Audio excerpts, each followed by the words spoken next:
tried to provide first aid to his friend who was wounded. Unfortunately, Ukrainian UAV noticed them, launched a mine, and both were killed. I believe that these people, they are the core of the MAGA organization who support the current Trump administration because they fight for the same values as himself. They are like that, and he's like that as well. What's that they sing in the anthem? The U.S. is the land of the brave. So he truly proved with his bravery, with his behavior, he laid down his life. And a significant part of U.S. citizens can be proud of him. How this U.S. citizen that we just spoke about, I've handed over this medal to Mr. Witkoff, and when we did that, I've asked to come, and they did come, his brothers in battle, and the head of the Air Defense Forces, as well as the brigade commander, the commander of the group, the very same officer who took him out of the burning vehicle, and who, just as I've mentioned, were basically wounded. 25% of his skin was burned. And then he recovered and he went back to the battlefield, by the way. So yes, just recently, at the initiative of the Donetsk People's Republic Initiative, one of the schools in Donbass was awarded the name of the American and Russian soldier. That is the school with specialization in English language, and we will do everything so it stays in great condition, as well as other schools in Donbass. We will give all our special attention to it. So that's the kind of person we are talking about. His family and the country who supports his points of view can be proud of him. Anton Khlopkov. And overall, I've spoken about people of different nationalities who consider themselves Russian soldiers. Despite being American, he was a Russian soldier. If I may, let's continue the American topic. You mentioned the attempts to kick Russia out of the global markets, the global system. In recent weeks, we hear all those calls from Washington to China, to India, to other countries, and they're putting pressure on them so that those countries would abandon the idea of purchasing Russian raw materials, energy resources. At the same time, you were saying how important it was to get united, and about the experience of interaction between Russia and the US, and how we need to restore full-scale relations. Necessity to restore full-scale relations between Russia and the US. And this week, to the surprise of many analysts and observers who daily deal with nuclear energy, there was this stats published according to which Russia is the largest supplier of enriched uranium for the nuclear fuel in the US. Considering the current format and level of bilateral Russia-US political relations, what's your assessment of the prospects of interaction between Russia and the US in this field in terms of supplying enriched uranium and in nuclear energy in general? Thank you. Yes, I will speak about the possible tariff limitations on the trade of US with our partners. with our trade partners, with China, with India and other states, we are aware that they have counselors who, in their administrations, that this is the right economic policy. There are experts in the U.S. as well who question it. We have a lot of people here who question whether this will harbor any beneficial results. What is the root of the problem? And there is a problem. For example, let's imagine there are higher tariffs on the goods from those countries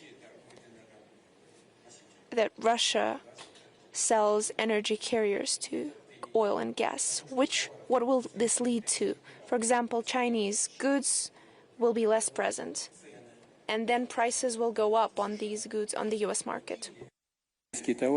Or these goods will flow via third countries, and once again, prices will go up because of the deficit, and the logistics will cost more. If this happens, if the price is ramped up, the Federal Reserve will have to maintain the interest rates flat or up them to deter the inflation, and this will result in the deceleration of the American economy.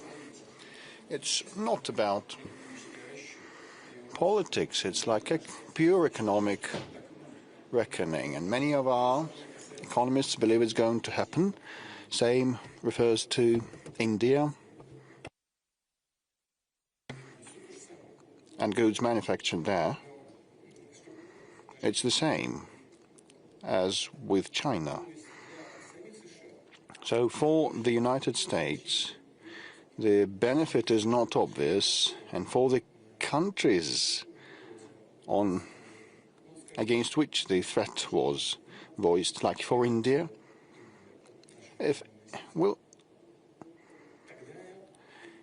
India stops buying our energy, damage will be inflicted upon them, like to $9 to $10 billion if they decline to buy energy from us. If not, high duties will be imposed on them, and once again, damage will be there. Well, the same amount of damage, and why then decline to buy Russian energy to actually sustain political risks? And the Indian people will look at what decisions are made by the political leadership and never accept any humiliation before anyone. And also I know Prime Minister Modi, he will never take any steps of the kind. So economy-wise, there is no point in it. With respect to uranium, well, it is actually kind of type of fuel. This is also type of energy for nuclear power plants. And in this case, a nuclear power plant is no different from those coal firing or furnace oil firing, etc., to generate power. And the United States buys uranium from us. And you've asked, why does it buy uranium from us and bans others to buy our energy? The answer is simple, and it was given back in the times of the Roman Empire. We all know the phrase, quod licet Jovi, non licet bovi. What is allowed to Jupiter is not allowed to Bull. Neither China nor India, even if we recall that in India cow is sacred, they venerate the cow. No one wants to act as a bull.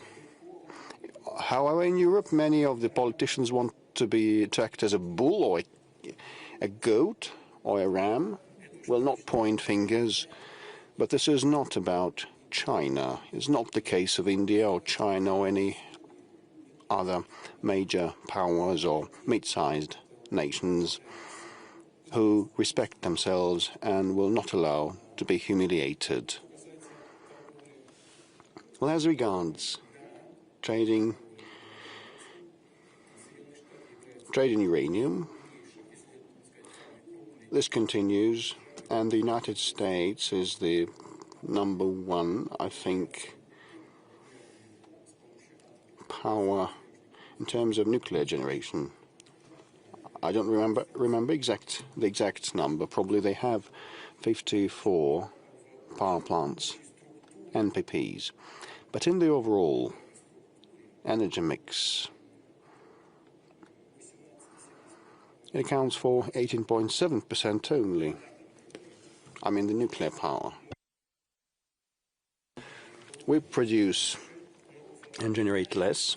We have fewer units, but in our energy mix it's also 18.5%, roughly the same proportion. But in the United States they have a well-developed nuclear power sector, and it requires a lot of fuel. We are not number one supplier. You said we are the biggest supplier. No, this is not true. The biggest supplier is an American-European company, I forget its name, supplying 60% of nuclear fuel to the American market. And Russia is number two, supplying around 25% of uranium. Last year, I cannot recall the exact numbers of supplies, but we earned around 750 or 60 million USD in the first half of this year. We sold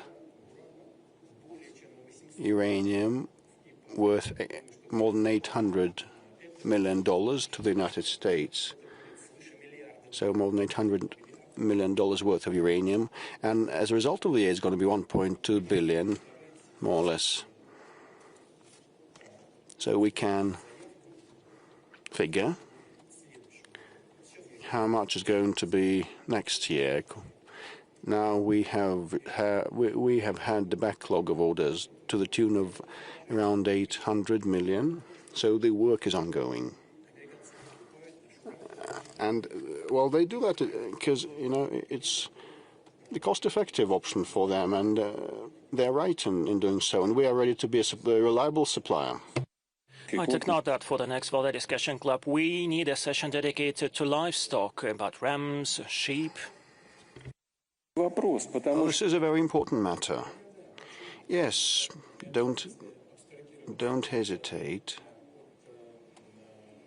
Don't doubt that. If we step aside from the irony, probably you have caught the irony. But if we speak about the energy trade, the refusal to buy Russian gas in Europe has resulted in the growth of price, and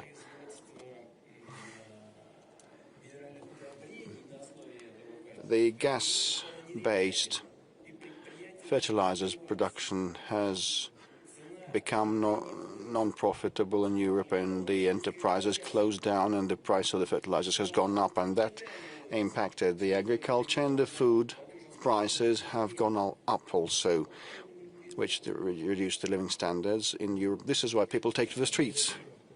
Mr. Putin, and let's leave alone the nuclear topic. And over the last week, a lot has been written about the situation in Zaporizhzhia nuclear power plant, that there is a threat of a major failure that would actually damage all the regions nearby. What is going on there?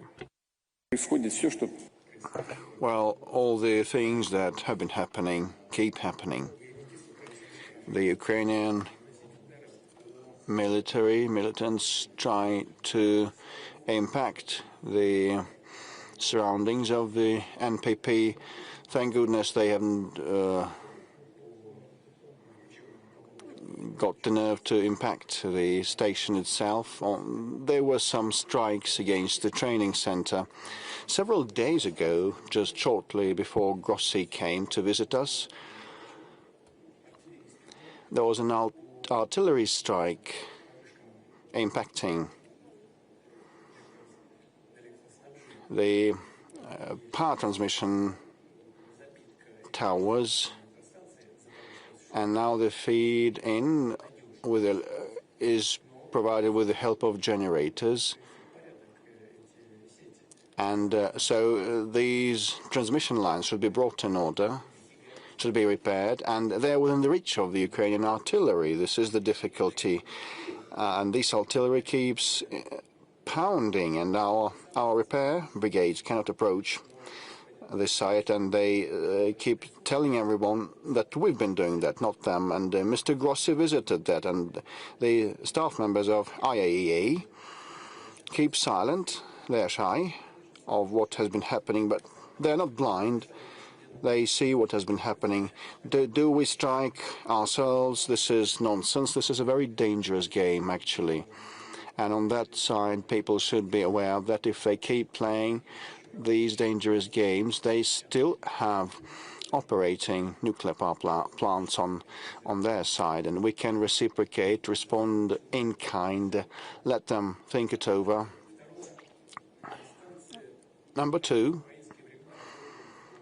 well, around 10,000 people worked at that power plant in the Ukrainian times, because all the social things were on the payroll, on their budget. Now 4.5 thousand people work there full-time, and only 250 came from other regions of Russia.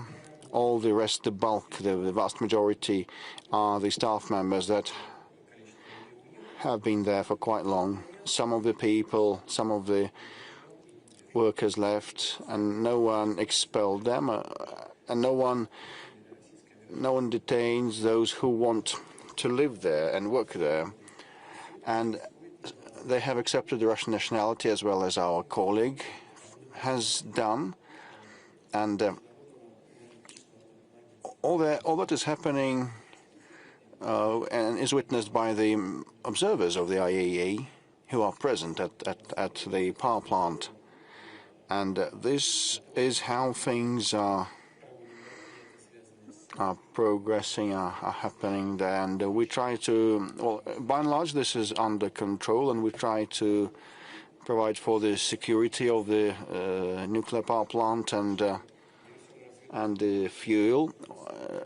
But I can only add that the sabotage squads of the Ukrainian army last month and last year repeatedly tried to blow up the power transmission lines near the Kursk and Smolensk nuclear power plants,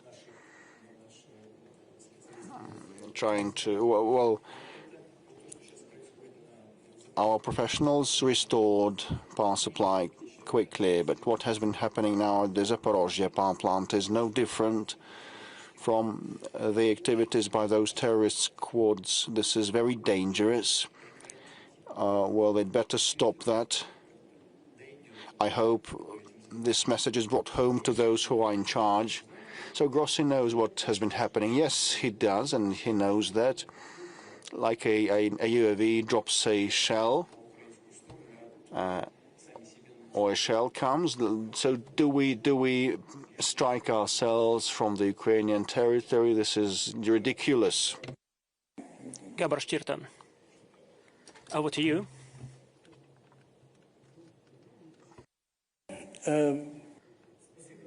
Thank you so much, Mr. Putin.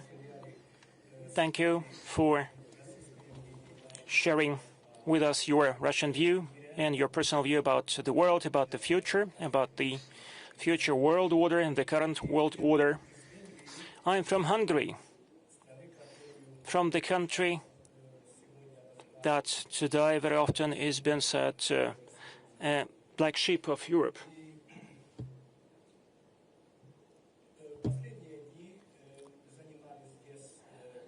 the last several days, at the Valdái Discussion Club, we were addressing many questions as to what is going on in the world.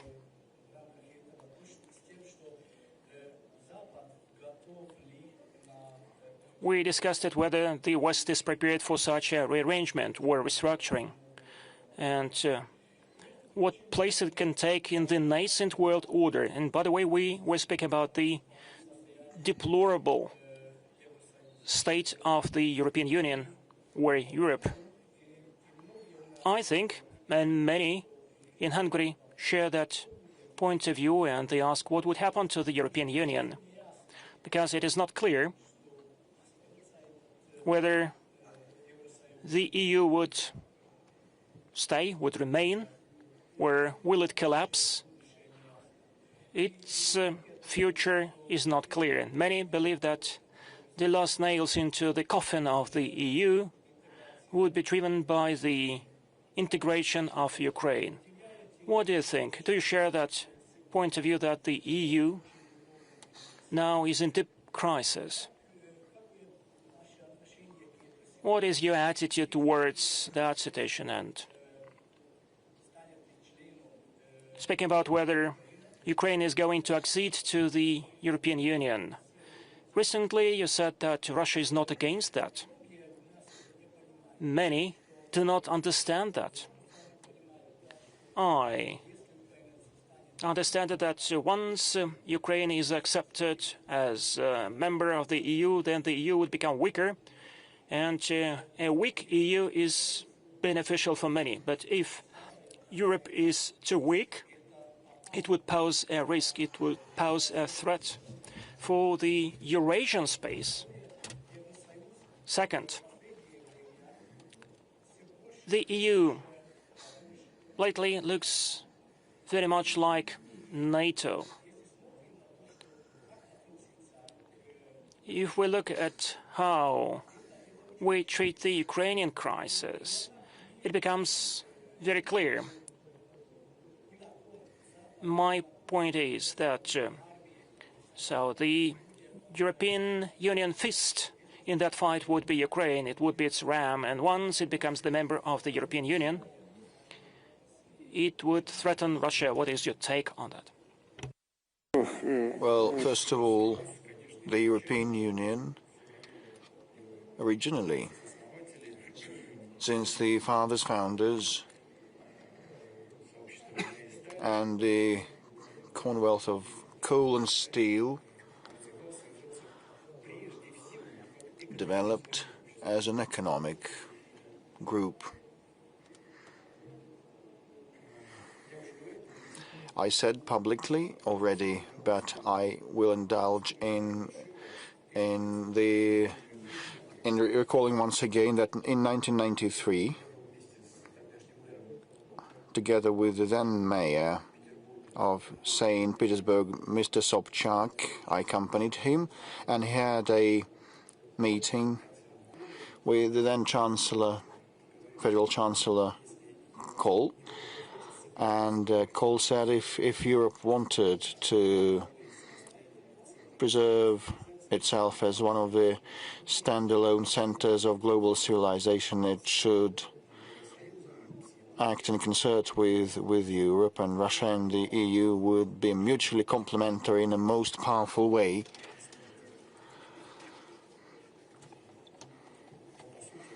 Well, actually, we actually both built on the traditional values, and back then they were respected in Europe.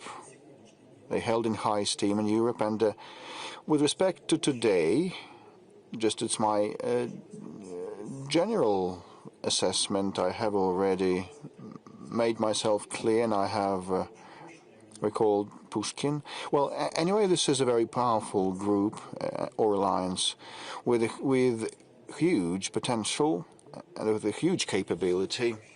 But, you know, it has been ebbing away and abating at the same time. It's not that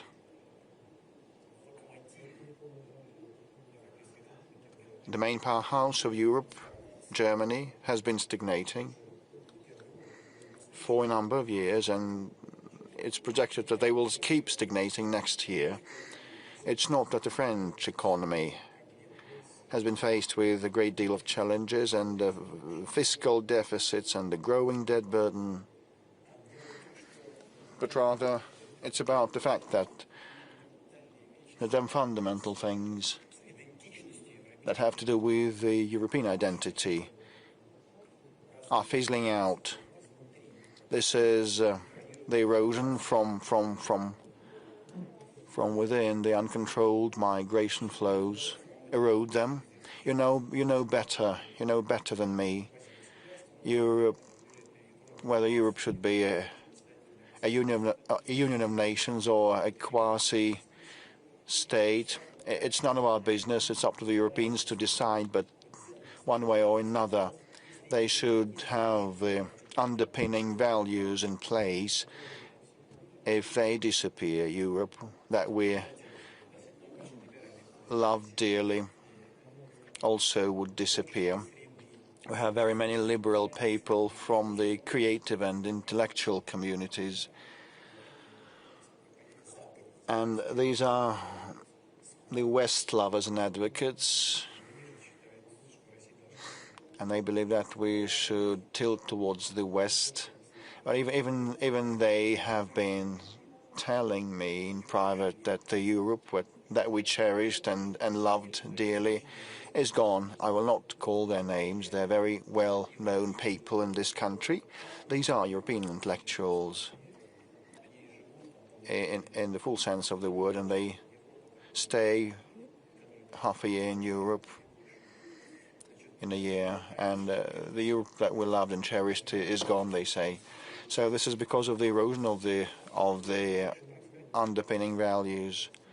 If that keeps happening, well, Europe will gradually shrink and shrivel and lose its power, and the erosion of the foundation of values will give rise to the economic problems. If things go as they proceed, their sovereignty, values-based sovereignty, will be gone, will be lost, and the economic challenges crop up. We've just discussed that uranium, which is a type of energy. You may supply that to the United States, but you can't supply gas and oil to Europe. Why so? No, you can't. Because they have their own considerations. What kind of considerations? Unless they focus on their national interests, they can come up with dozens of arguments.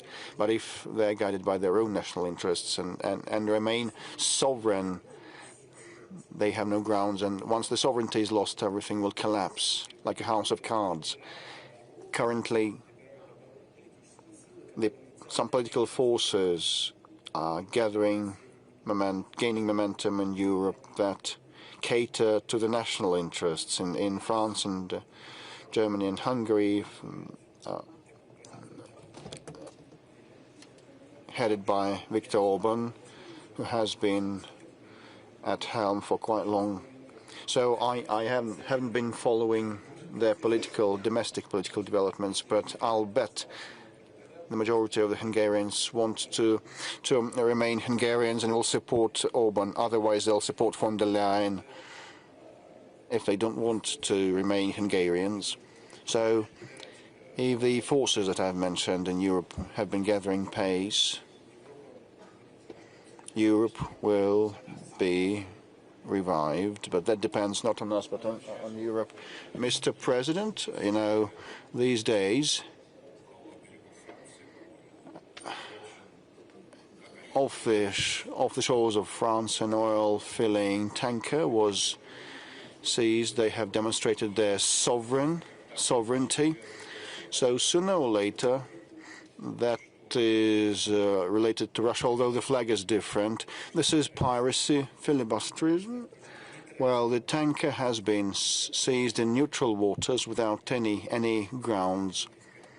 Probably they were seeking some military cargoes like the UAVs or other items. It had none and couldn't have had. And the tanker sailed under a third country flag, and there was an international crew. I'm not sure whether that was related to Russia, but this fact has happened.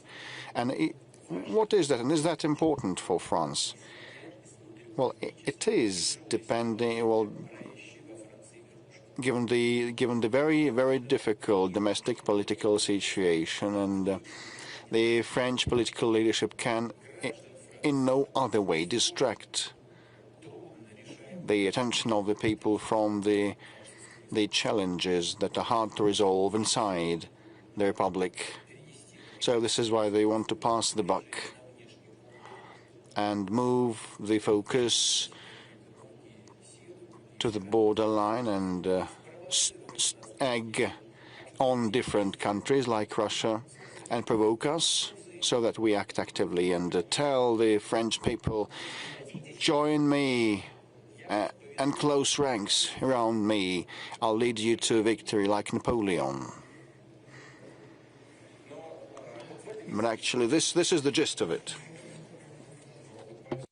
And France, I believe you've been too kind towards the President of France. I do it gladly. We have strictly working relationship, but what is happening right now is exactly as I've told you. I have no doubt. I know him well. Van Shaoli.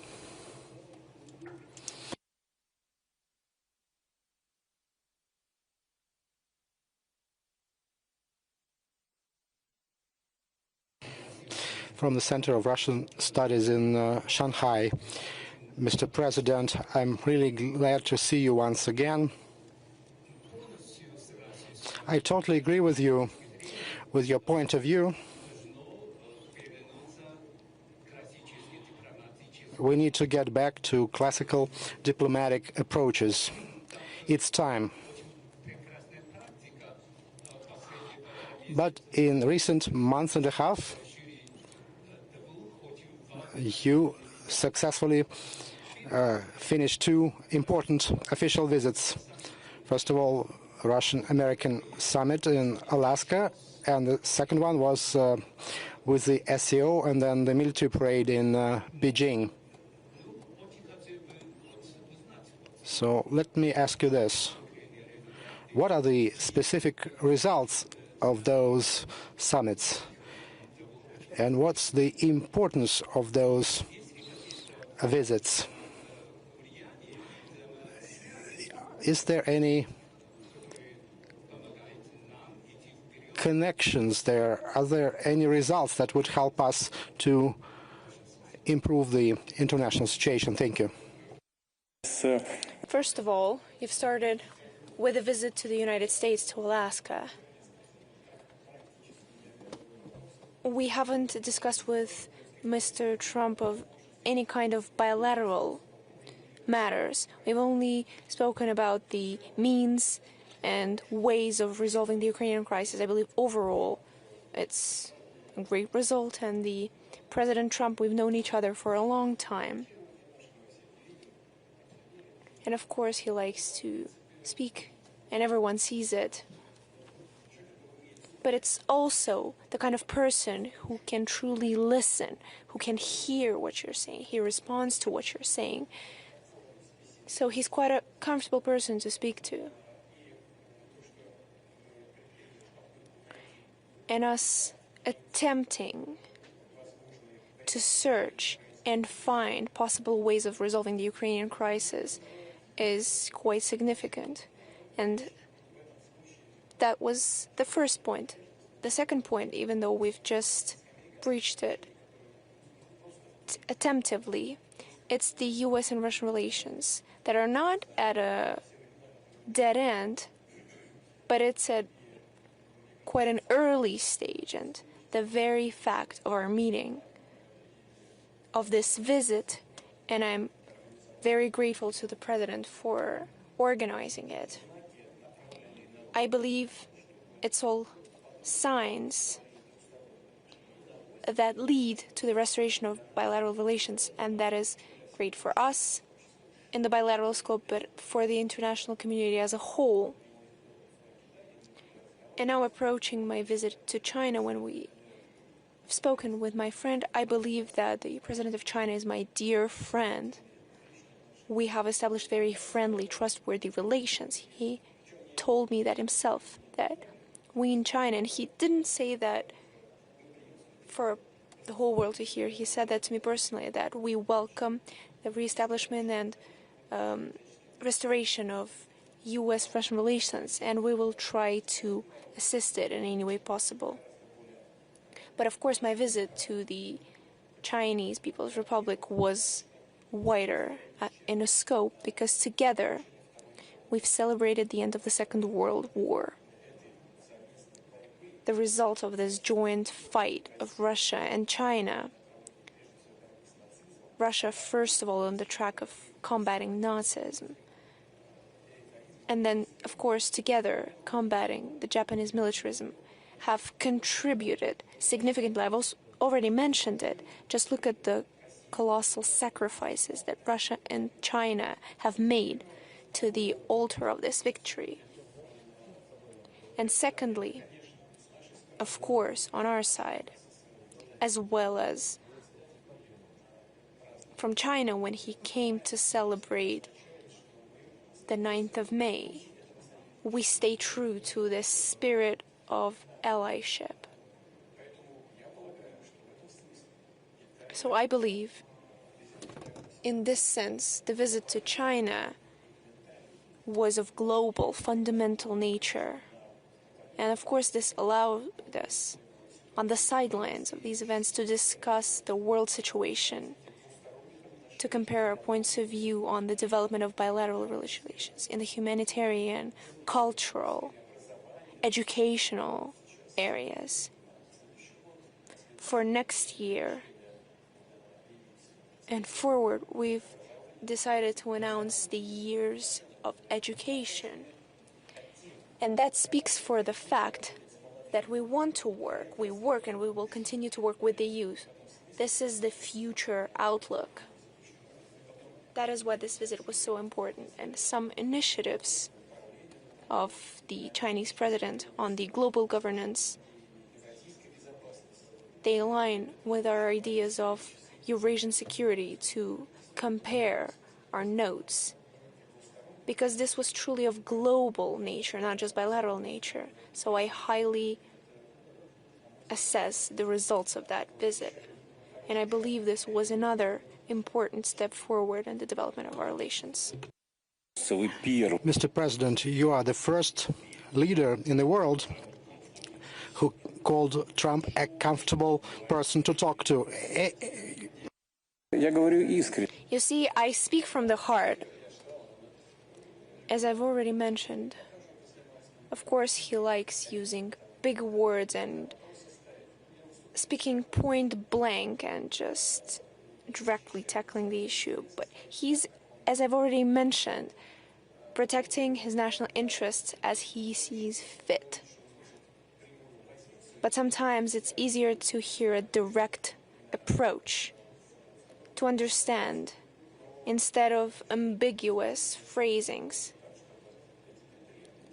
And I'm not saying it just to pay a compliment. We've talked for an hour and a half. I've presented my position and he listened attentively. He did not interrupt me. Then I listened to him very closely. We've exchanged our opinions. These are very complex issues. I will not go into detail because we don't do that. But he said that this will be complicated. Yes, of course. Obviously. We started to go into certain details. We have discussed them. There was a discussion. There was a discussion. I believe you should do this, you should do that, take off your hat. No. There was none of that. Of course, it is important that this leads to a logical conclusion, that there are definite results, but it is a complicated process.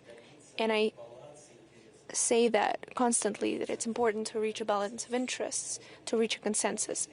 It is difficult. But if we approach this, and if we reach those results during the discussion, then these are truly tremendous agreements, and we can hope that they're long-lasting. Did you tell him anything about the history of Ukraine? No, that's not funny. I've spoken about this with my other American colleagues. We've truly discussed of possible ways of resolution. We've been quite frank. We've spoken honestly. It's hard to predict what will come out of it. But we will continue. We're ready to continue this discussion. Whose idea was it to meet in Alaska? Does it really matter? The important thing is that we did meet. But we were comfortable in Alaska.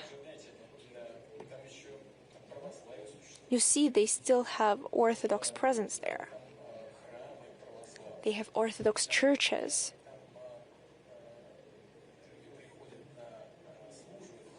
People come to services, and the services are delivered in English. And for certain commemorative events, once that English service is over, the father, just addressing the Russian community, says the word, "I congratulate you," in Russian, and everyone responds in Russian as well. It's a true testament. Mr. President, you mentioned economic sanctions against Russia. There is an unprecedented number of them. You just spoke about Orthodox churches and our patriarch, Cyril. Also, there were sanctions imposed against him. Our economy survived. It showed that it was quite resistant as it comes to sanctions, and our friends and our opponents were surprised at the resilience of our economy. We'll have to live with sanctions for decades, if not more. How would you assess their impact on our economy, and what do we need to do to make sure our economy is resilient in the long run? It's true, I've mentioned it in my address.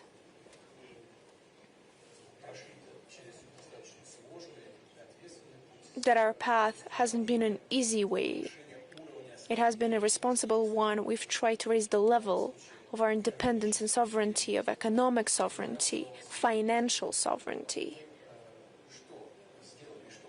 What have we done? First of all, we have significantly changed our main trade partners. We have reshaped the logistics of work with our partners. We have changed the payment system.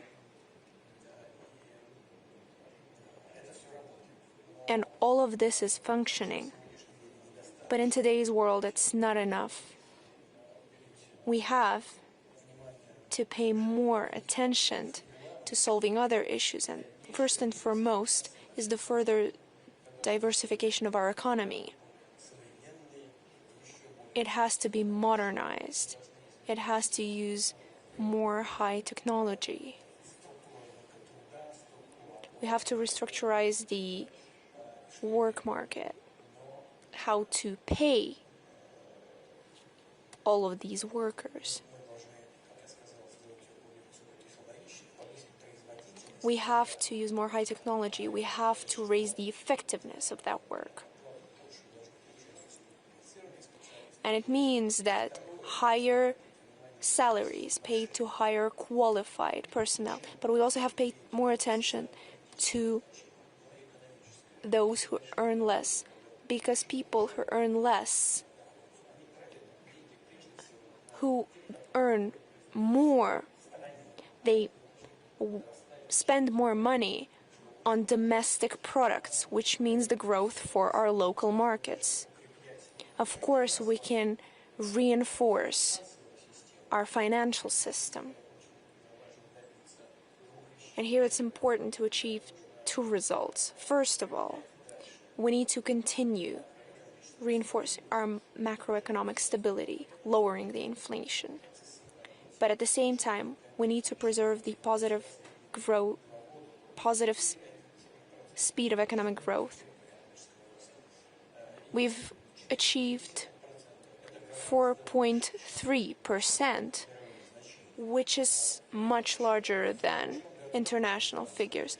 But at the end of last year, we said that in order to defeat the inflation, we have to unfortunately sacrifice the record-setting growth rate, which is why the central bank lowered the key rate, which affects the economy.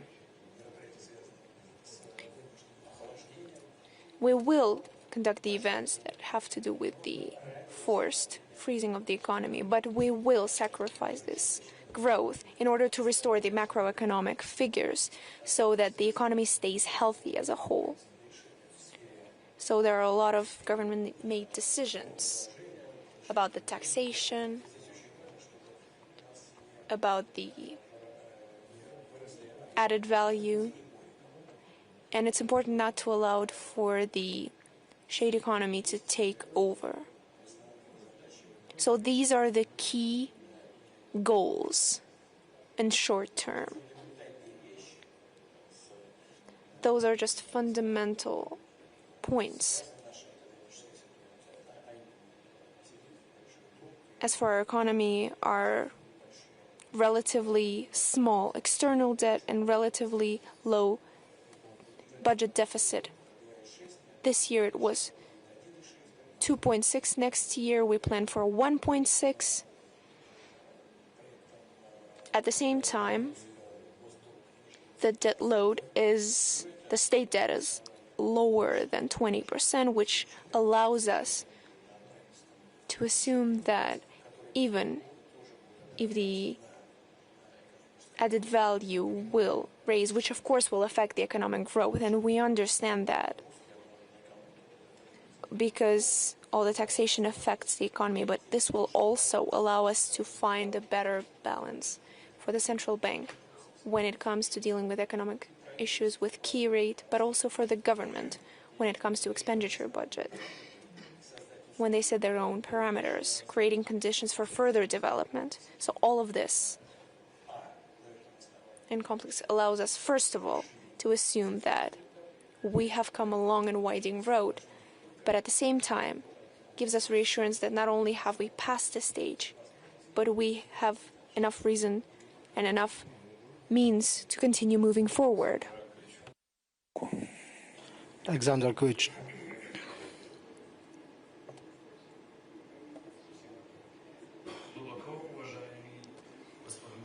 Mr. President, my name is Alexander Akovic. I'm a historian from Serbia, Belgrade. And my question is as follows. What do you think about the attempts to stage colored revolution in Serbia? I agree with President Vučić, but our secret services confirm that certain Western centers take attempts to organize these color revolution in Serbia. You see, there are always people, especially young people, who don't understand much about current issues, who don't know enough of history of these issues and the consequences that the illegitimate forms of shift of power lead to, especially the color revolution. What did the color revolution in Ukraine lead to? I believe everyone understands that. These revolutions are unconstitutional, illegitimate seizure of power, to speak frankly. Usually it doesn't lead to anything good. Usually it's easier to stay true to the law, to the Constitution. As for the effect on the youth, it's usually the easiest ways to affect the minds of the youth, which is why I've spoken about our young girls and young guys who use the Russian symbols when they wear them in public, when they're carrying that with pride. This is the basis of the self-identity and the protection from the external pressure. And the youth in Serbia, even those who go outside, they're patriots at their core. And it's important to continue dialogue with them. They should never forget how much suffering the Serbian people have gone through before the First World War, during the First World War, after that, ahead of the Second and during the Second World War. The Serbian people have suffered a lot, and those who push the youth on the streets want their people to continue suffering, just as they want the Russian people to suffer, and they're speaking openly about it. Perhaps they're not being open about it in Serbia, but that's probably what they're thinking.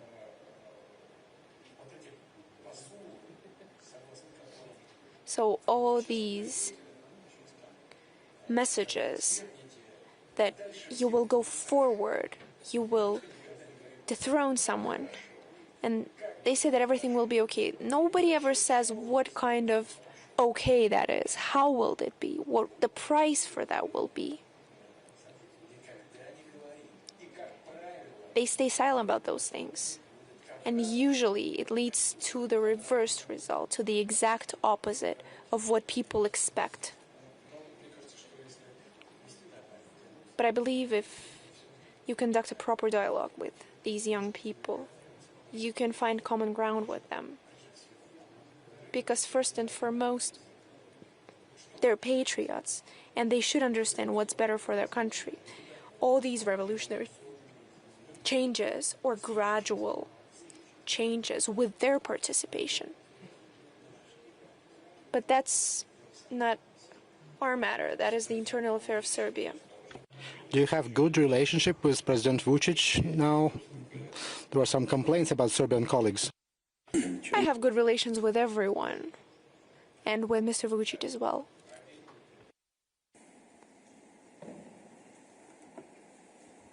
Здравствуйте, Владимир Владимирович. Меня зовут Адиль Калкин. Mr.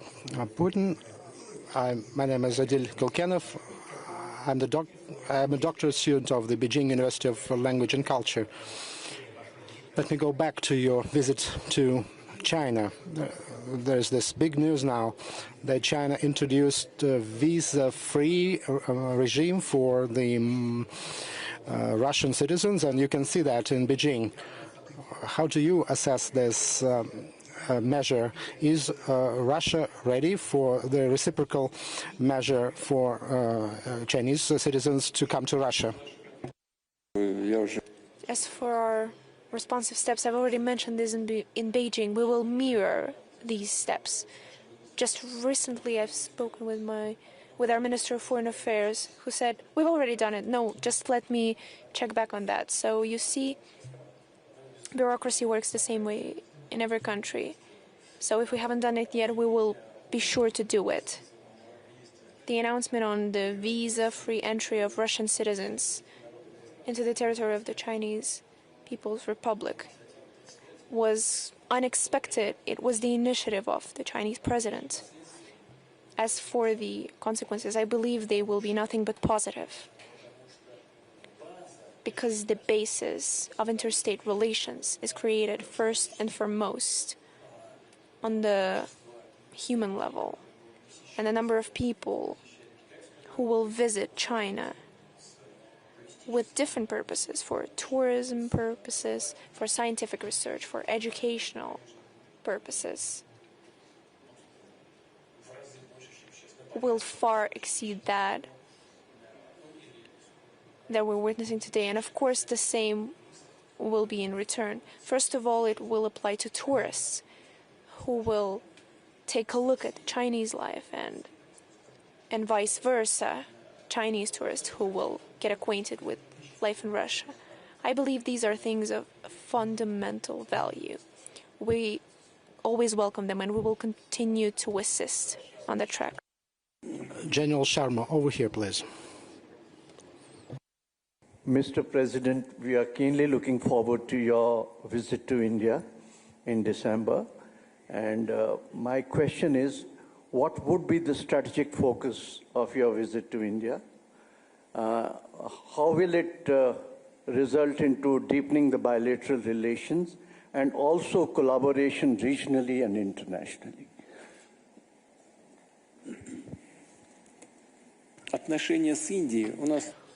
Our relations with India are of special nature ever since the Soviet Union and since the days where the Indian people fought for their independence. India knows, remembers, appreciates that. And we appreciate the fact that India never forgets that. And so our relations are developing. I believe we will celebrate 15 years since our announcement of the specialized, strategic, privileged partnership. And India and Russia never had any issues of interstate nature, any differences. Prime Minister Modi is a very reasonable, wise leader. He's very oriented in the interests of his nation, and everyone in India knows that. So now our priority is to build effective, mutually beneficial trade ties. Trade turnover with India is $63 billion US. So 1.5 billion people live in India, and in Belarus there are 10. And with Belarus we have $50 billion US and 63 with India. I believe this doesn't align with our potential, with our capabilities, so we have to resolve a number of matters so that we can unblock our full potential. And first and foremost, we have to deal with the logistics. Second of all, we need to deal with the financing, with the payments. And there is room for work, and there are opportunities for that.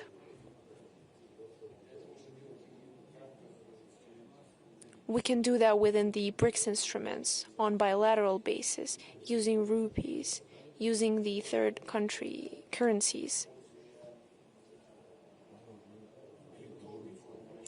using the electronic payment means. These are the things that need to be discussed. We have a trade disbalance with India. We are aware of it. We recognize it. And together with our Indian friends and partners, we're thinking of ways to perfect this trade turnover. Just recently, I gave another order to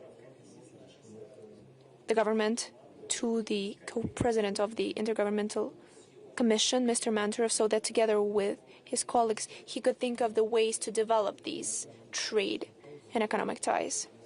And so now the Russian government is working on it and will continue to put forward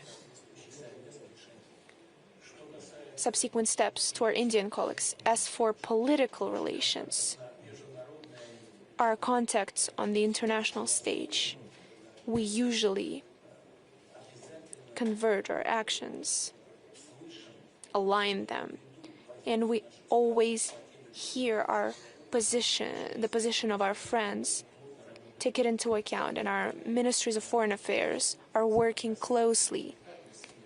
And the same applies to the humanitarian area. Here in Russia, we have a lot of students. We love Indian cinema. I've already spoken about it. It's probably the only country in the world that, other than India, we have a separate channel that streams Indian movies days and nights.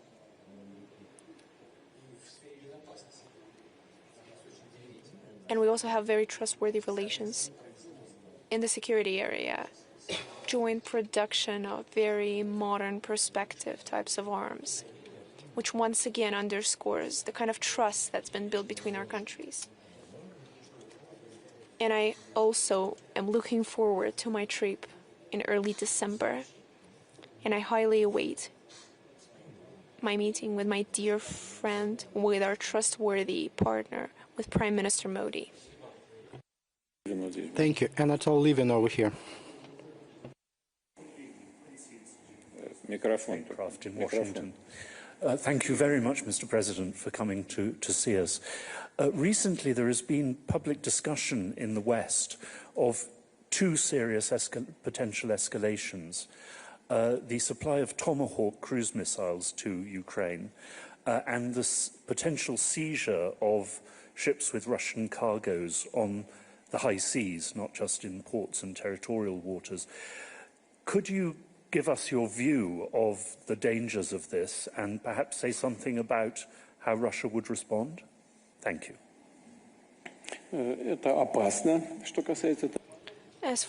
It's dangerous. As for the Tomahawks, it's a powerful arm. Perhaps not the most modernized, but it's powerful. Poses serious threat.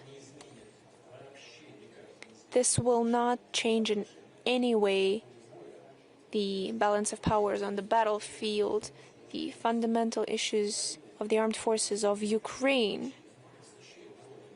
no matter how many UAVs they get, and no matter how many lines they create with those UAVs. Without the personnel, there will be no one to lead those battles. They have to change the tactics.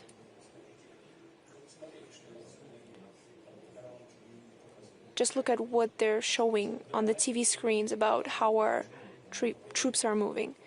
2, 3 people, but they're moving. RAP is working, so they'll continue step by step to move forward. Yes, of course there has been damage, but the Russian air defense systems have adjusted, have started striking them down. Can Tomahawks inflict damage? Yes, but we will continue to strike them down. We will continue to perfect our systems. Will this pose damage to our relations? Where we see light at the end of the tunnel, of course. Of course. Using Tomahawks without direct involvement of the US officers is impossible. Which means a brand new stage of escalation, even in the relations between Russia and the US. As for the seizure of ships, that's not good. That's piracy. What do we do with pirates? They have to be destroyed. There is no other way to deal with them. But it doesn't mean that overnight a war will start in the world ocean, but the risk of clash and confrontation will arise. At the example of the French Republic, I believe that is what will happen, that is what's happening. This mudding of waters and this stirring up of the situation and this continuing of rising level of escalation is nothing but an attempt to distract the attention of their citizens from the growing issues inside those countries. And that is what they're attempting to do. They are awaiting a response from our side. It immediately changes the track of political attention. SOS, we're being attacked. Who is attacking us? Russia. Everyone should stand strong together in order to unite against this common enemy. That is their common goal. And the citizens of those countries should be aware that that is the goal. They want to lead them astray, trying to avert them away from protests, especially on the streets. But at the same time, to suppress their civic activity and to stay in power. But the citizens of these countries should understand that this is a high-risk game. They're being pushed on the path of escalation as well as large-scale armed conflicts. I wouldn't do it. Mr. Putin, you are setting Europe as an example, as actually using the external threats for the internal consolidation. But in the United States, quite recently, we saw some high-profile assassination that has been perceived as an internal conflict aimed to polarize the society. Do they need the external threat in order to address that problem? Well, you know, this is a disgusting thing, and moreover, it was done just in the open air, almost a live show, and it was totally disgusting and totally. I'd like to render my condolences to the family of Mr. Kirk and his next of kin, and certainly we sympathize with him. Moreover, he was defending those traditional values, and by the way, the ones that Michael Gloss came to defend with arms in his hands, and he sacrificed his life for that, and he sacrificed his life here in a fight for the traditional values. As a Russian soldier, and Kirk gave his life there in the United States, but fighting for the same values. What is the difference? There is almost no difference. And by the way, the proponents of Kirk in the United States should know that here in Russia we have Americans who are fighting and who are ready to sacrifice their lives for that. But sadly, this is a sign, what has happened, this is a sign of a deep rift in the society, of a chasm in the United States. And there is no need to escalate the situation from outside, because the political leadership of the country tries to set it straight in the domestic policy, and don't want to comment on that. This is not our business, but I think that the United States is going this way, although what you have said and what our colleague raised the question about the new high-precision long-range missiles. This is another way to distract the attention from the domestic problems.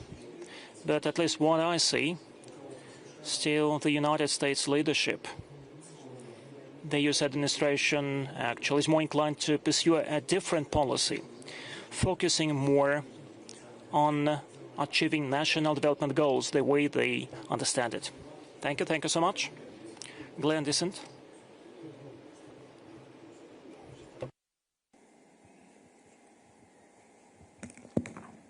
President Putin, thank you so much for sharing your perspectives. My question was about Finland and Sweden having joined NATO. It changes the geopolitical landscape of Europe, and I was wondering how Russia interprets this.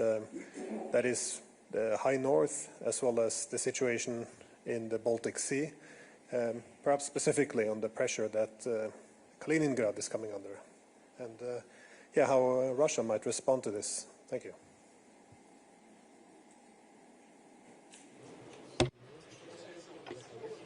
As for the fleet, I've already mentioned that this could lead to conflict. I would not like to go into details and to give food to those who await our radical discussion.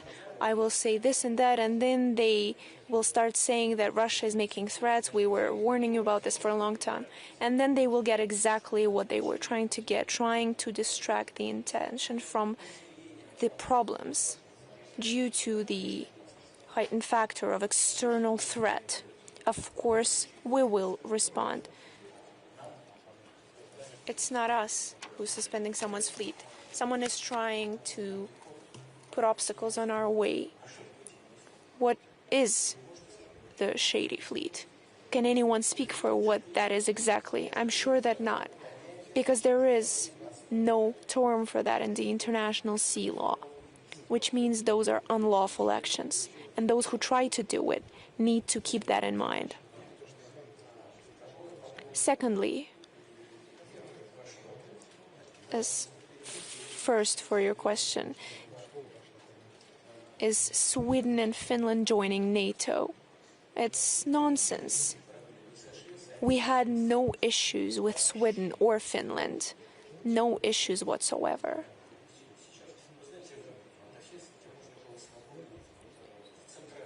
In Helsinki, you could pay in rubles in any store. People would go into the store and use rubles to pay. In the border regions, they had signs in Russian. They were employing people to work in hotels and shopping malls, people who spoke Russian, because there were a lot of tourists. A lot of our citizens bought houses there. And perhaps some of these countries got a suspicion, or they were afraid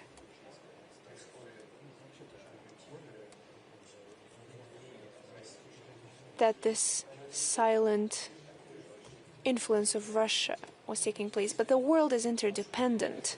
If you don't like something and you see any danger in it, take certain economic administrative measures. Just limit acquiring of housing. Anything can be solved. But joining NATO, a bloc that is leading an aggressive policy towards Russia, what for? To safeguard what exactly? To protect whose interests? To protect what interests of Finland exactly? Was Russia trying to capture Finland or Stockholm? All that Russia wanted, we've resolved with Sweden after the Poltava battle. That happened a long time ago. We had no more standing issues. We know that Sweden had a different figure of Charles XII, and perhaps he was killed by his own people because he was trying to involve Turkey in another war with Russia. But that was long ago, centuries ago. What kind of issues did we have with Finland? There were no issues. Everything was resolved. All the agreements were signed following the Second World War. So what was the purpose? Were they trying to benefit from the strategic defeat of Russia? I could show a gesture, but I won't do it in the presence of ladies. Finland and Sweden have lost the advantage of neutral status. These negotiations on the possible resolution of Ukrainian crisis, Helsinki Act, why did it right? Why was it called? Because it used to be a neutral country. It was a comfortable spot for meetup. And now who exactly will go to Helsinki? Mr. Stu. Donald has that. He is good at golf. Okay, that's nice, but it's not enough.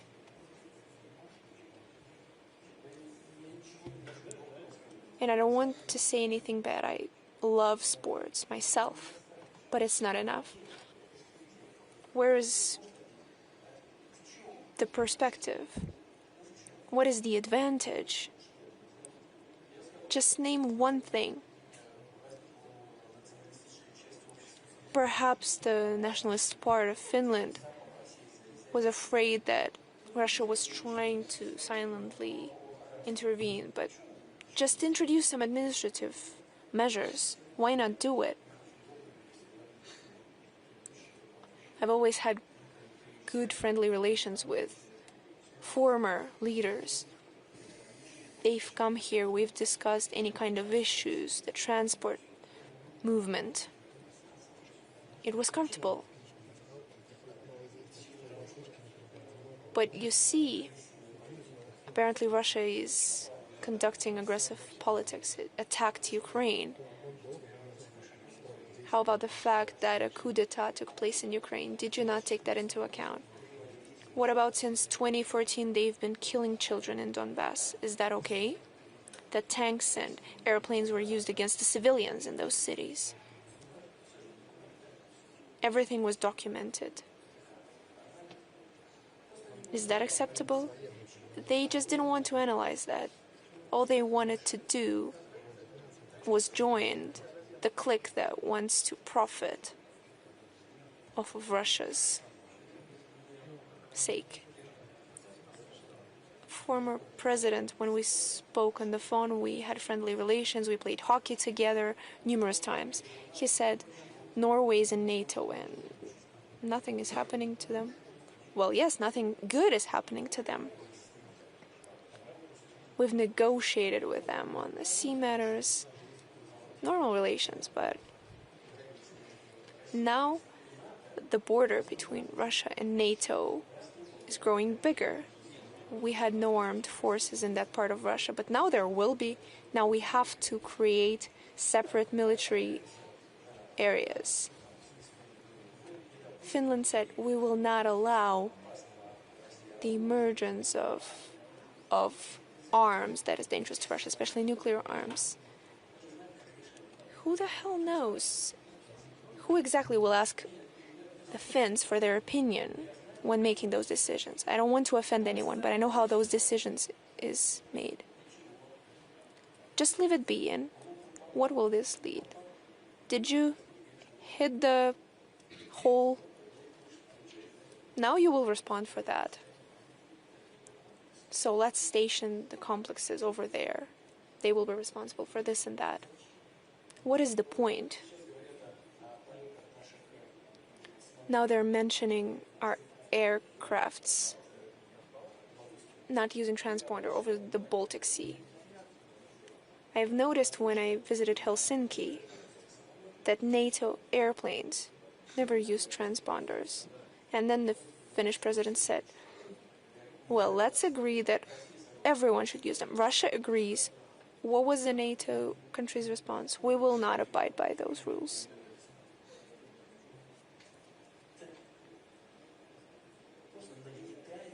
This is nothing but the stirring up over another region in the world. And they're threatening the very stability, the military strategic stability in those regions. If there's anything dangerous then we will also station something dangerous there. But what for? Who exactly will benefit from it?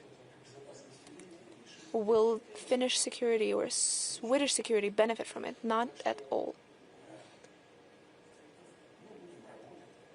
So of course we will continue working.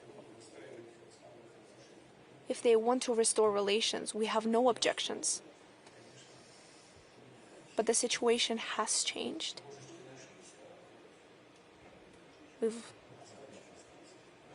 There is a residue.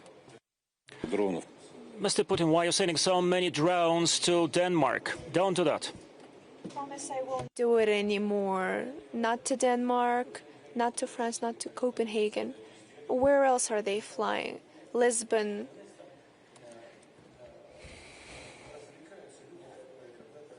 People are entertaining themselves, and they used to entertain themselves about the UAV, about the unidentified flying vehicles, about the UVFs.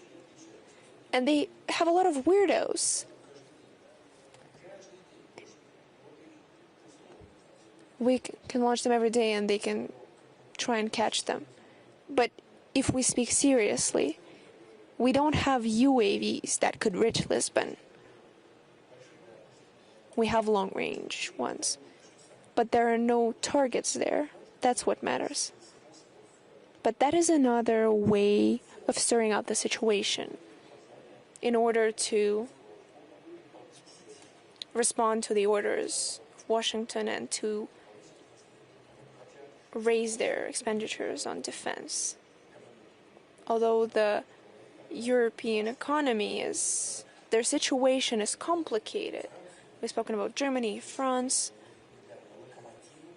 Germany used to be at the forefront of the European economy. And no matter how badly they want it, they can never regain those positions.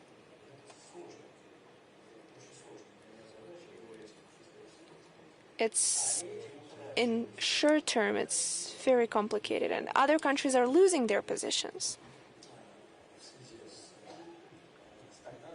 due to the stagnation of leading economies, due to the high budget deficit,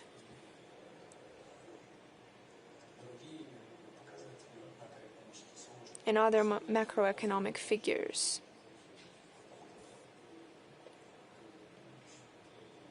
I believe I said that we had 2.6.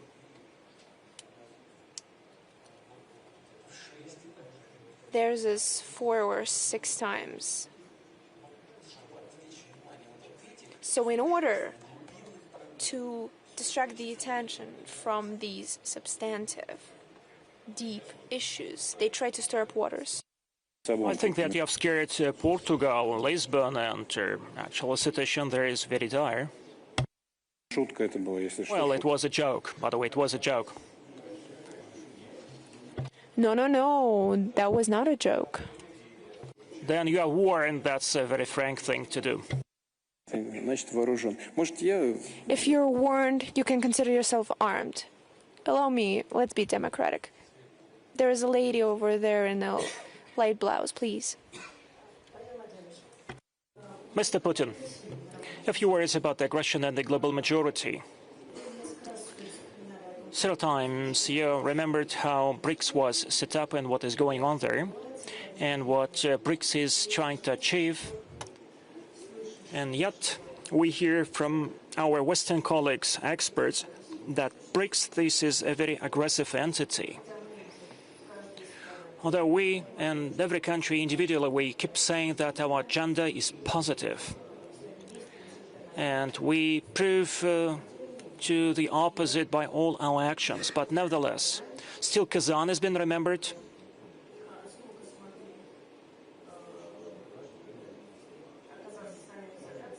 And this shows actually that our European colleagues are isolated, while speaking that this is Russia which is isolated. There are lots of initiatives.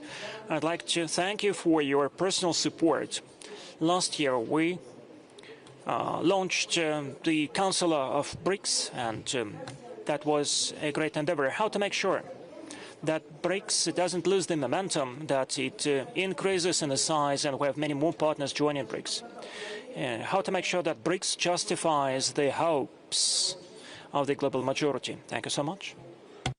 That's a rhetorical question. BRICS is expanding and it's good, but we also see new challenges, and you've rightfully drawn attention to it, because the more members there are, the more interests and opinions there are to be taken into account. In order to agree on a common position, it becomes more and more difficult, but there is no other way. There is only one way, trying to come to an agreement, taking into account all the interests and the joint work in that direction. And overall, we've been successful, but BRICS is facing a lot of challenges, a lot of tasks. One of them is to perfect, as we believe, not just create a common platform, common principles of cooperation, first and foremost in the area of economics.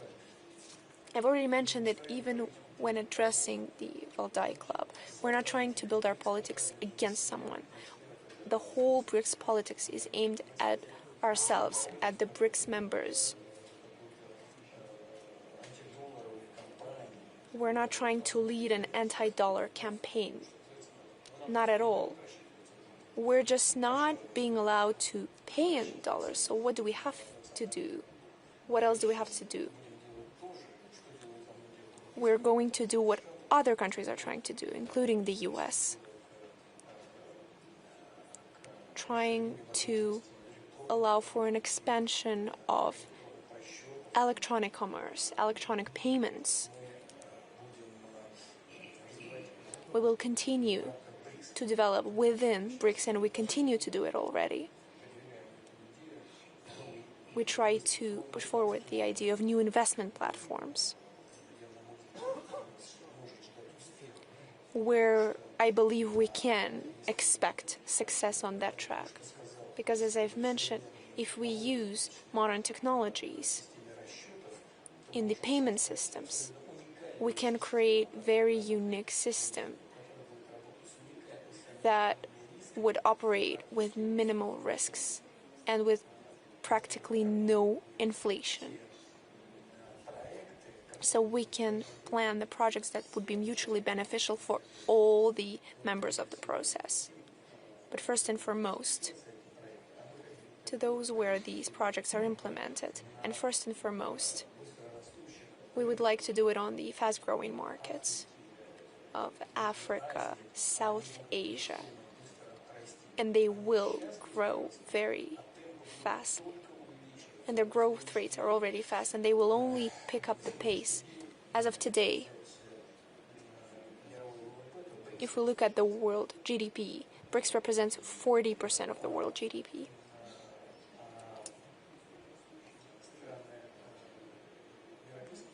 As for the European Union countries, I can only say that it's 23% and the US is 20%.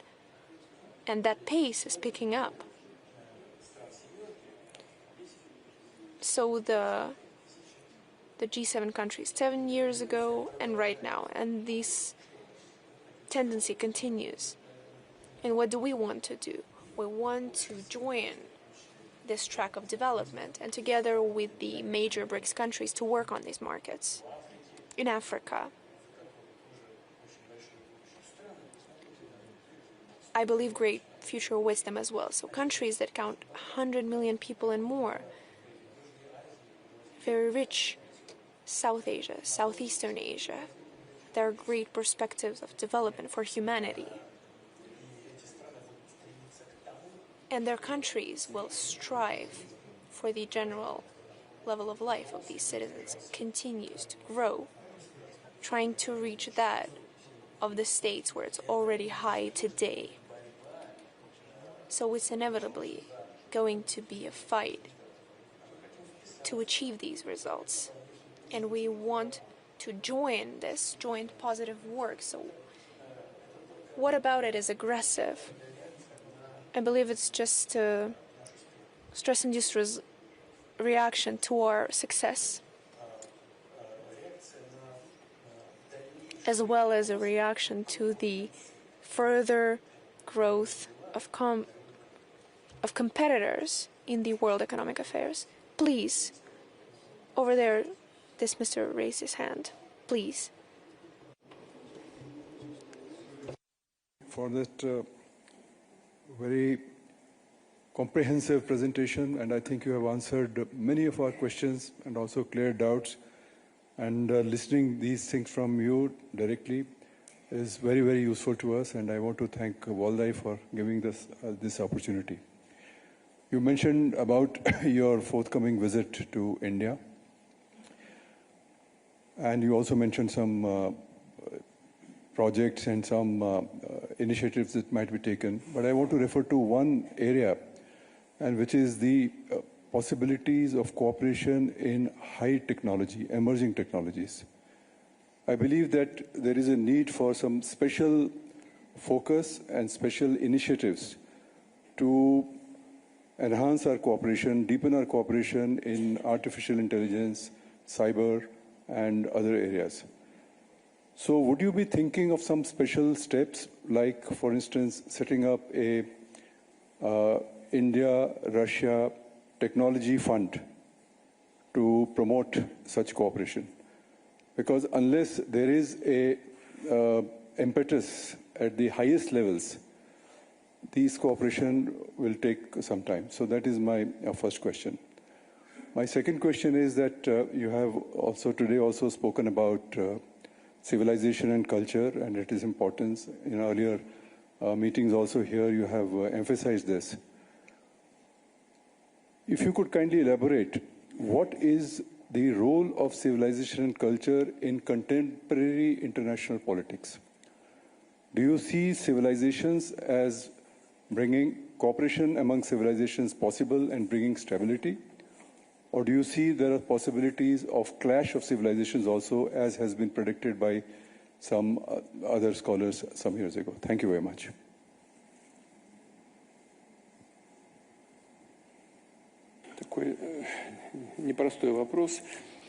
What a complicated question. Allow me to start off with the easier part, with artificial intelligence and other modern developments of our civilization, and on the possibility of creating a fund.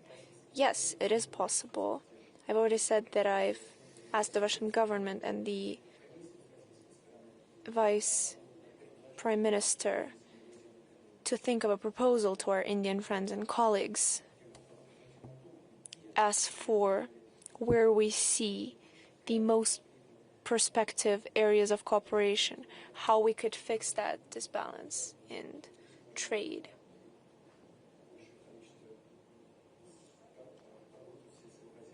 We could acquire more agriculture products, medical products,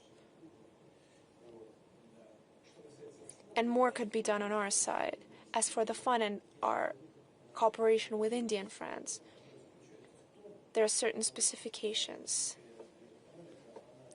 which stem from the fact that the Indian economy is the private economy, and it's developing on the basis of private initiatives.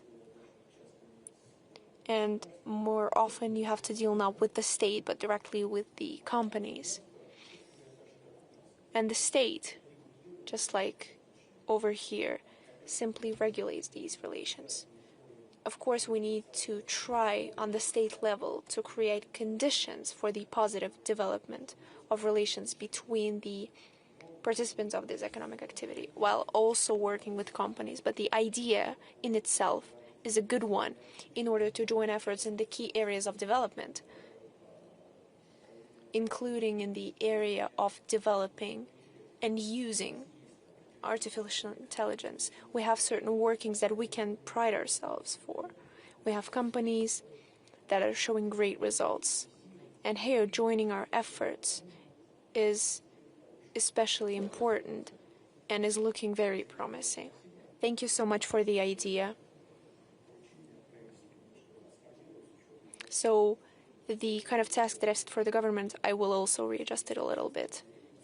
As for the civilization, the clash of civilizations. As for the ideas of certain specialists towards that, overall, I know of them.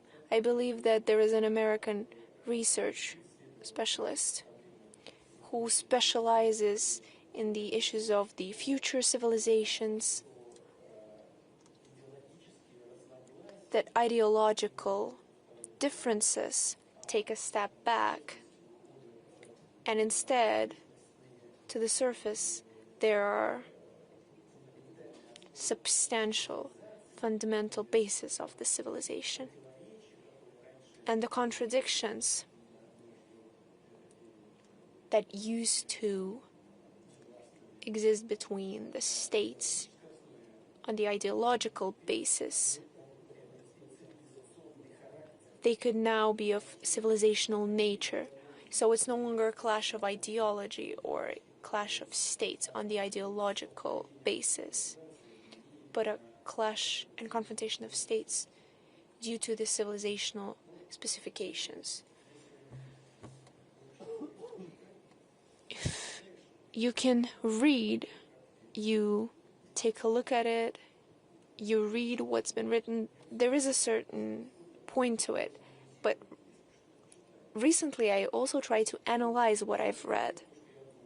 So allow me to share my thoughts on the matter. In my opinion, these ideological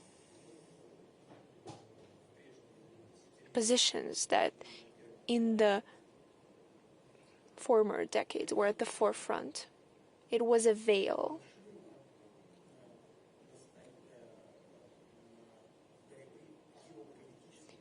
It was a veil for the clash of geopolitical interests. And geopolitical interests is a thing of more depth, and they're closer to civilization. The Soviet Union collapsed, and the Russian short-witted former servicemen of the Soviet Union, that now we're one family, civilized family. We will hug each other, we'll kiss each other on the lips despite following traditional values, and we will move forward as one joined family to live in great family relations. Nope. Even for me, for the former employee of the intelligence services of the Soviet Union, when I headed the federal services,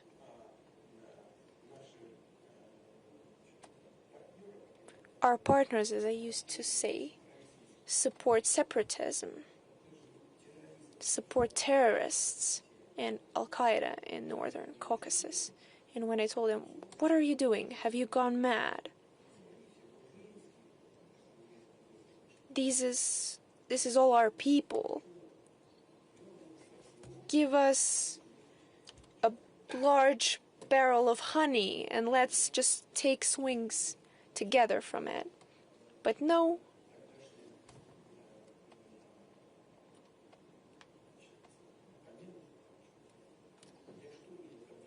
They were our so-called rivalries.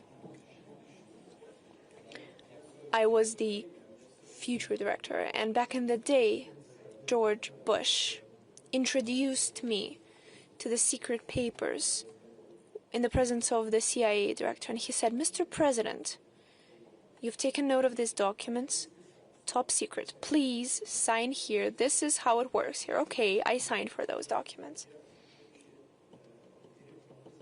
So while I was at the head of the federal services,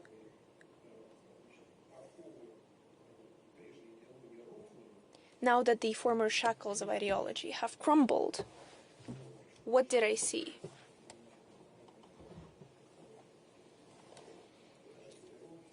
But the CIA is working over there in the Northern Caucasus and beyond, who have agents even among radicals, supplying them with financial support, supplying political support, giving them arms, transporting them in their helicopters. Even me, as a former employee of the secret services of the Soviet Union,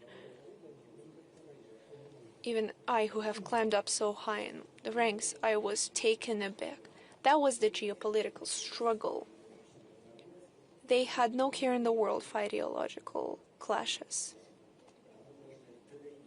But we need to push down the remnants of the Soviet Union, its smallest part, and to do what Dzerzhinsky said, to crack it down in at least 4 parts. And some large world states that plans were harbored towards them, perhaps these plans are still being harbored. So what exactly does that mean? That the ideological opinions, according to these author, don't remember his name, he's quite an intelligent man, but they were nothing but a veil. But at the basis of those clashes are geopolitical or civilizational contradictions. Will there be further clashes? Struggle of interests takes place all the time on the international stage. The issue is whether we can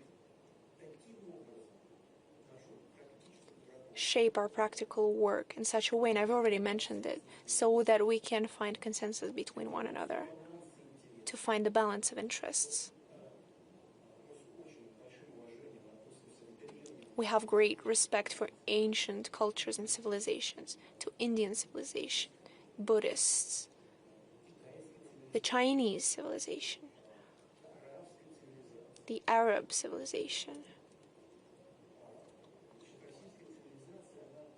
Russian civilization is not as ancient as the Chinese, Indian, or Arab, but it's also more than 1,000 years old, so we also have our own experience. So the trademark of our culture is that, yes, well, in Indian, Chinese, and Arab world, societies have been formed over the time. But historically, we have a multi-ethnical and multi-confessional. We never had any reservations. We've never had them, as my assistants like to say, when we've gained representatives of new nations, of new religious groups. We've always treated them with great respect, and we've always treated it as part of a whole. The U.S. is a melting pot, receiving representatives of different countries, but they're all immigrants there. They get ripped away from their own soil. Here, it is not like that. All the representatives of different religions and people, they find themselves on the same soil, coexisting for several centuries. And it is a special culture, a special kind of civilization that we have built here. And we've learned to live together, to continue developing together, and to understand the advantage of this joint development. And in this sense, I believe it's a great example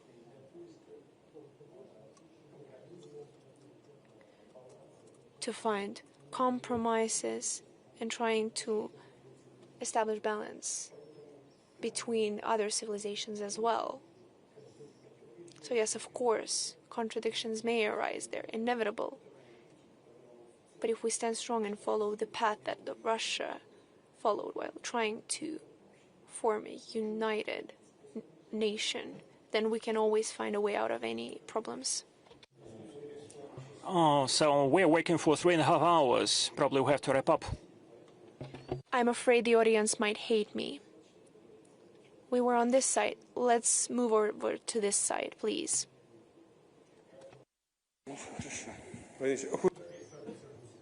I'm from St. Petersburg University. I would have the following question. Some time ago, you made a very important initiative to prolong for 1 year the New START treaty with the United States. And in the West, that initiative is being silenced. And probably I'm overly optimistic, but let us hope that the common sense would prevail and that treaty would be prolonged, would be extended 1 year, and your initiative would be adopted. But what's next? Well, there would be an aim to prolong that treaty once again, where this is the last valid treaty, and we have to have another treaty in a more complex consideration, bearing in mind other poles. Konstantin, it's hard for me to say what will happen because it not just depends on us. But if the U.S. administration responds to our proposal, what will happen in a year, I can foresee. But what happens beyond that, it's hard to tell. The dialogue is not a simple one. And we know the underlying rocks of it. We have new modernized weapon systems. Just look at Oreshnik. Not Oreshkin, Oreshnik.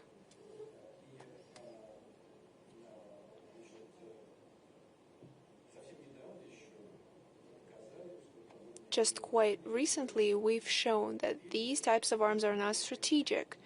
But apparently, certain U.S. experts are saying, no, this is a strategic kind of arms. They need to figure it out because that requires time. We have hypersonic arms, daggers.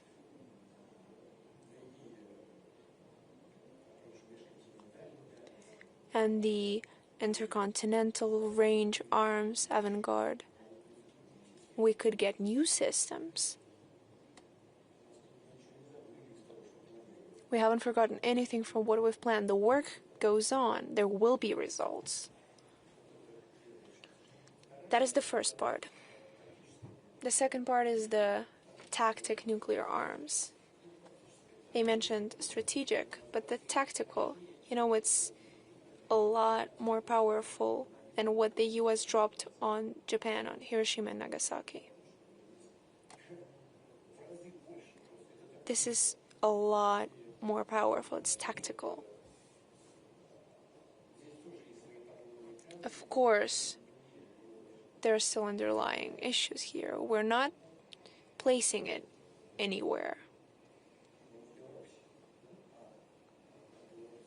aside from Belarus. But the US are all over the world, in Europe and Turkey. But we have more of it. So this has to be figured out. There are a lot of things left to figure out. If we know that there are people in the US who say that they don't need any kind of governance, neither do we. Overall, we're okay. We are sure of our nuclear shield. We know what we need to do tomorrow and after that. But there is also an international aspect. Please convince China to join the system of the limitation of strategic arms. Whoever wants China to join it, please feel free to negotiate with them. If we need to involve China in it,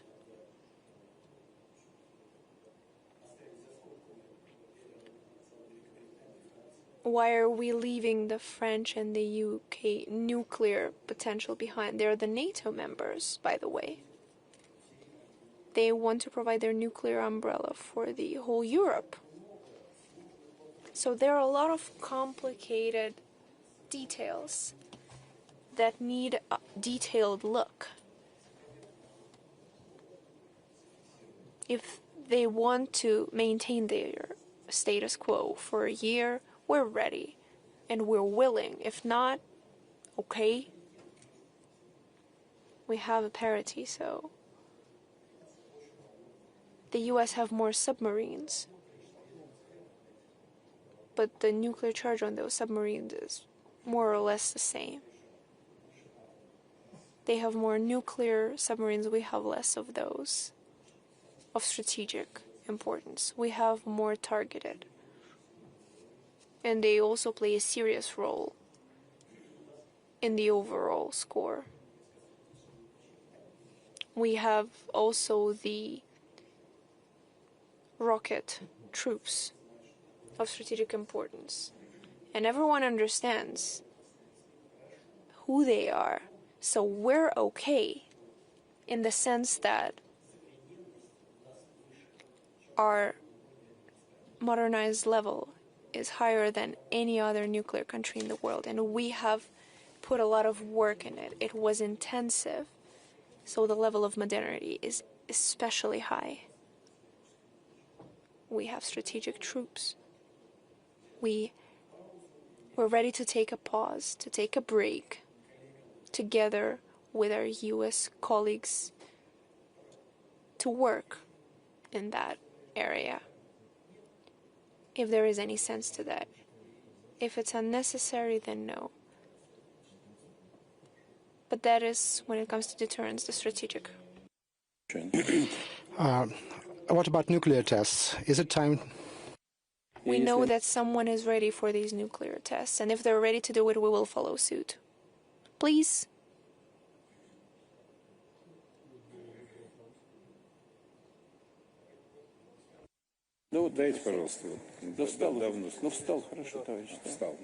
As a gentleman stood up, he can ask the question. Mr. President, I'm from China Institute for Innovation and Development Strategy. We're the organizer of Understanding China Conference. It's one of the leading platforms for international exchanges in China. with the blessing of President Xi, of course. We're now collaborating with the Valdai Club to promote the mutual understanding of China and Russia, which we believe is a matter of extreme importance. And China-Russia relationship is at its all-time high, thanks to the personal efforts of Your Excellency and President Xi. And we believe it's equally important to further consolidate the foundation at people-to-people level. So with the Valdai Club, we're going to organize some events in the annual meeting of Understand China this year. So, President, can you give us some advice on what we can do so that we can do a better job? And secondly, can you say a few words to the audience of the Understanding China conference about the understanding of China, understanding of Russia? You have numerous friends in China, and they would love to hear your voice. But China is a big country. There are more people who need to have a better understanding of Russia. So a personal message from you would be of great help. Well, like not as a great leader, state leader, but as a brother to your Chinese sisters and brothers. Thank you.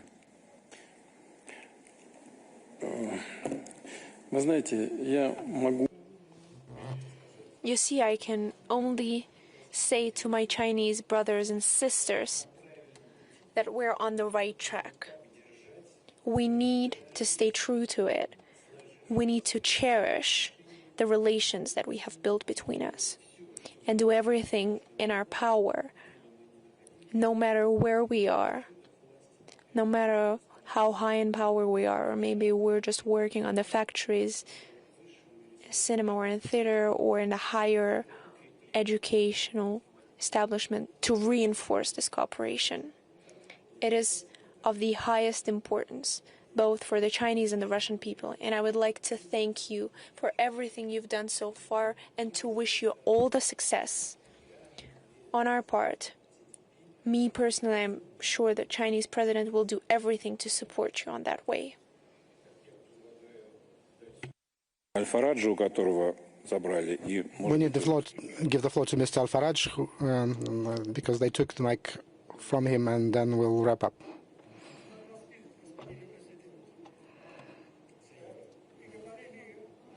I'm glad to see you, Mr. President. Me too. You spoke about multipolar world. This is a very interesting question for all of us. We are the oil exporters, and we also import everything else that we need for development and for consumption. We are particularly interested in making sure there's free shipping lanes, and we also need to be able to export our oil safely and securely.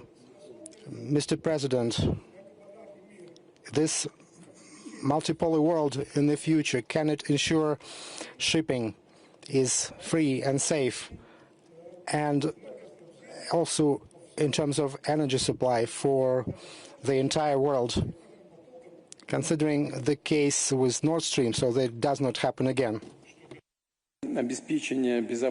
As for ensuring sea security, I already said it, and I would like to reiterate it because it's especially important. Our adversaries always demand that we abide by international law. On our side, we demand that they abide by international law. International law, there is no mention of piracy or capture of someone's ships without any pretext, because it could lead to grave consequences. But if we stay true to the nature I've already mentioned, if the multipolar world continues to fight for the interests of every single person, trying to use instruments for the benefits of everyone, and secondly, I hope that the organizations and the citizens of countries whose leadership is trying to stir up the situation, including through the creation of problems of international logistics of international energy sector, whether it be political parties or organizations, public organizations, or citizens, may they do everything not to allow their leaders to allow for a real collapse or grave international aggravations. But no matter what happens, I'm convinced that the international energy will continue to operate securely in a sustainable manner, because the world economy is growing. The demand for first energy carriers, which is true for uranium, for energy stations, this is true for oil, gas. This demand will continue to grow. So there is no way out. International markets will continue to consume these energy carriers. Today we've spoken about uranium for the nuclear stations, but as for oil transportations, for oil excavation, today the most oil is found in the US, then Saudi Arabia and Russia. But it's impossible to imagine that the fall of volume of Russian oil will preserve the stable situation in the world energy sector and the world economy. This will never happen. Why? Because even in your worst nightmare, no matter how impossible it is, but if we just imagine for a second that we push out the Russian producers, Russian traders, who supply significant amount of oil on the world market, if this were to happen, the prices would skyrocket immediately, beyond hundreds of dollars. Is this truly working for the benefits of the economies of the countries who, these European economies, either no one has no care for it or understands that, but still tries to seek confrontation. But no matter what happens, these demands of the world market for energy carriers will be satisfied. This will be done, including thanks to the people working in this important area, important for the international economy area. In large thanks to people like you. Thank you so much. Mr. President, in your introductory remarks, you mentioned one very important thing when you... At least one important thing I mentioned. I did not waste my time today. I mentioned one thing, to be more precise. You said that the bans do not work. The bans do not work. This has been the slogan of the Valdai Club for 23 years. Here, we never banned anything. We tried to provide incentives for discussions, debates, and we will continue doing so. And we do hope that this principle will spread all over the world, as you said, and to other countries, and our country as well, because we also sometimes have this desire to ban more than necessary. We will try to spread this Valdai spirit to the whole country. And another important thing today, and what I heard from you, we know who is the comfortable person for you to talk to. This is a high standard. We'll be also trying to reach the same level so that you come to us more often and you feel comfortable. First of all, I would like to say that I have a lot of people I find comfortable to talk to, so that you don't think I have favorites. I speak very seriously. You see how our work is done. I don't think there are many countries that I haven't visited, but I haven't seen much of them. How my work looks like. Airport, airplane, meeting room, airplane, airport, Kremlin, Kremlin, airport, trip. I don't see a single dime of it. But there's always someone you talk to. And unfortunately, it's all very true to protocol. And this protocol rules, they just knock the sense out of any discussion. Sometimes there are moments, very rare, you have these moments where you and your colleague are just talking. It's so rare. Sometimes we have that with Prime Minister Modi, with Chinese President Xi, when he came to St. Petersburg. We sat down and we went on a boat. And we went past Aurora. And I asked, oh, do you want to come see it? And yes, we went around just to take a look. So for the Chinese leader, so for the president of the Chinese Communist Party, and then we went to Hermitage, where we saw the performance of our artists. And this was true open human communication, but it's such a rare occurrence. Usually, sat down, you talked, you left, you got your suitcase, you take off and you fly. But true, deep, interesting people, there are so many of them.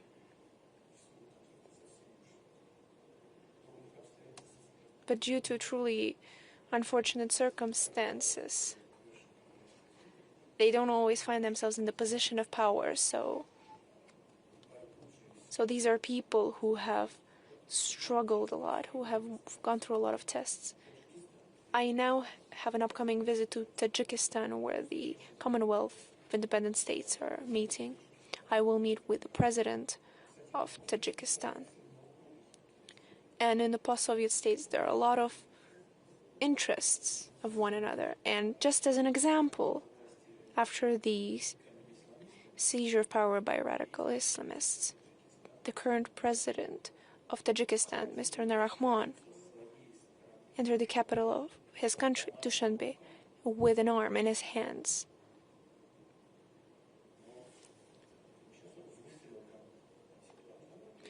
And now he has changed the situation. Of course, it's not easy. All of this to say that all of these people are so interesting to talk to, and of course, I hope that this community of people you can truly sit down and talk to will continue to expand, to grow. And there will be new ways of coming to agreements on the key issues of world development and world agenda. And the intellectual elite gathered here today will continue to assist us. Thank you so much. Thank you very much indeed.